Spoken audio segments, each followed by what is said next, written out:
kasama natin ngayon si Ma'am Tilly Paniergo, no? From Santa Monica Farmers Association. So pakinggan natin si Ma'am Tilly sa pag-explain ng kanyang mga ingredients. Maayo nga aga sa inyong tanan. Ako gani si Teresita Paniergo. Nagapuyo ako sa Santa Monica Uton. Ang ako karon nga lutuon amo ang cassava meat spicy balls. Ang ingredients niya amo ni duha ka cup cassava grated. Then, 1 onion finely chopped. At 1 whole garlic finely chopped. then, 1 green bell pepper finely chopped. 3 spring onions leaves chopped. tapos, 1/8 grounded meat. 1 egg. 1 egg. Itlog. Saka itlog. Isa ka itlog. And seasoning to taste. And Proceed na sila na. So ma-proceed na kita no sa procedure sa aton nga cassava meat spicy balls. spicy balls. So ano aton unahon, Ma'am Tilly? Parang adlang Ikaw Nor. i-mix natin ng lahat. Ito. 1 onion, 1 onion finely chopped. Garlic. 1 Onion, garlic onion, ang green pepper bell, onion leaves, leaves, meat, 1/8 grounded meat, 1 egg, gamay nga asin, Konting asin. Seasoning. gamay man nga kalamay, Sugar. sugar, Then, seasoning to na, oo, ando.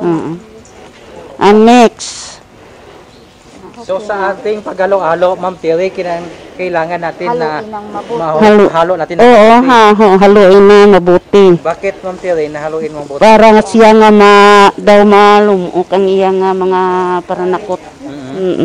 Kag ang karne makuan mo ang lasa niya, mapuga siya. Grated cassava, no? Grated. cassava. So ang main ingredients naton is grated cassava. Cassava Kaya meat may 1/8 spicy balls. isang grounded meat. Mix. Daw Tapos, gawing bilog-bilog. Labas na ito na. so gawin nating balls. Balls. Yan ang Yan lang. Tapos yung finished product, So after that, Ma'am Tilly, na magawa na nating balls, i-fry i-fry na siya. I-fry natin. I-fry natin. Inito nanay nato ng mantika. I-fry natin. Painiton tanay. Hintayin muna natin na maging mainit yung mantika. Before natin ilagay yung ginawa nating balls.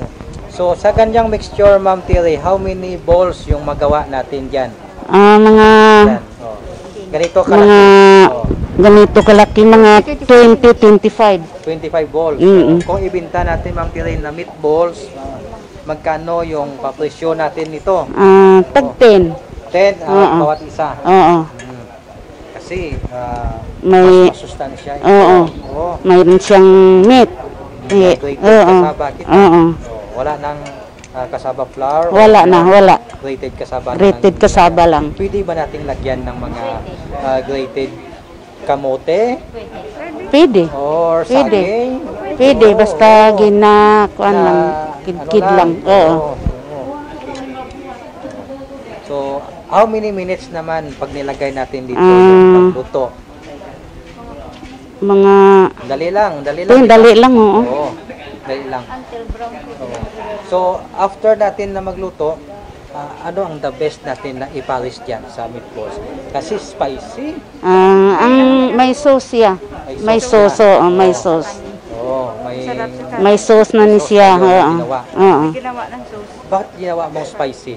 Kasi yung nakikita ko sa palengke, yung mga sweet ng palaging binibili ng mga bata. But sa iyo, ginawa mong spicy.